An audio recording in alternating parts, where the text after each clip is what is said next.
Should I be down here? I'm not quite sure on that, but that's okay.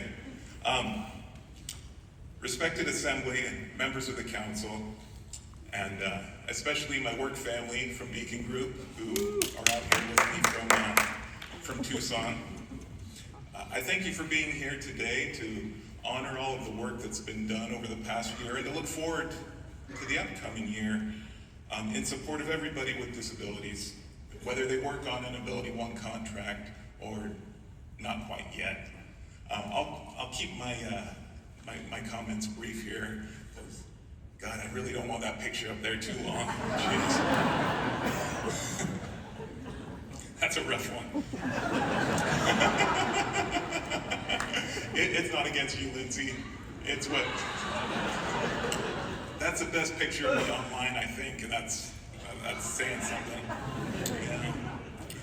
So even though saying that it's going to be short, I'm going to start back in 1987. I won't cover every single year, but I did grow up in a home where my mother and two other mothers from our neighborhood started a school for children with disabilities. And the first students were their own children.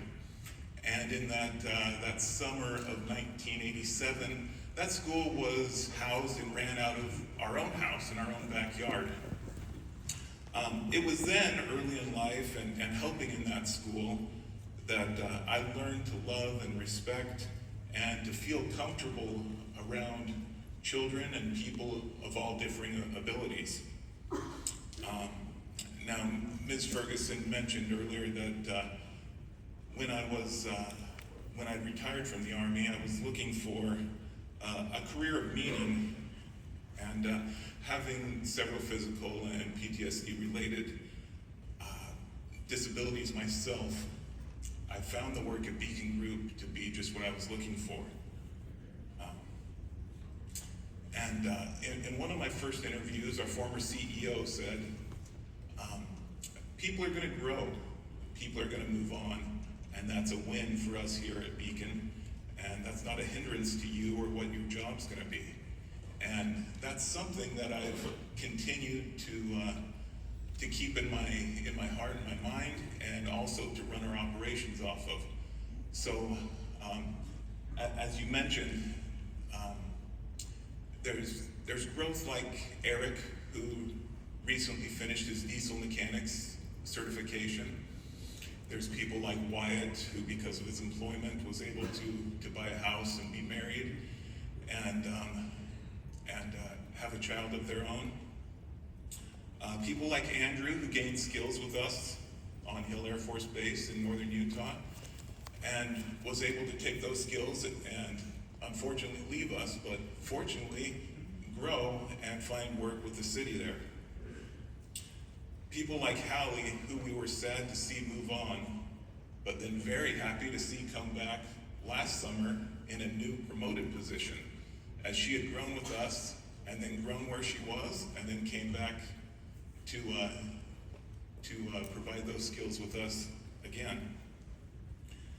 And then lastly, just last month, growth like Gentry down in San Antonio, who proved himself as a part-time employee on a state contract and was promoted onto Randolph Air Force Base in an AbilityOne contract with a nice raise, full benefits, and full-time hours.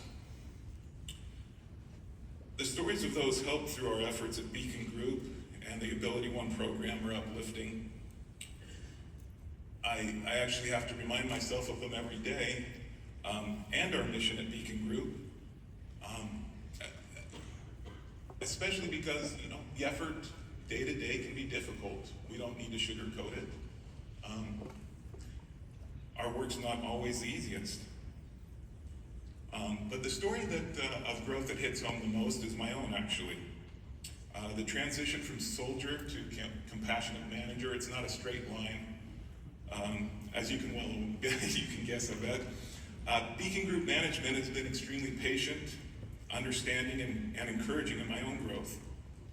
I'm so grateful to be around people who encourage and celebrate personal and professional growth for all, and are not threatened to see everybody grow. Now, looking back 38 years, that little school that my mom helped grow and found, they now help over 6,700 children every year grow. And I'm honored to be one that, while I was not enrolled there, was still able to grow into someone who values the work that we do, but the people even more. And so I thank my mom for that. And I thank all of you, Beacon Group, SourceAmerica, the AbilityOne program, and the National Council for SourceAmerica Employees. Thank you.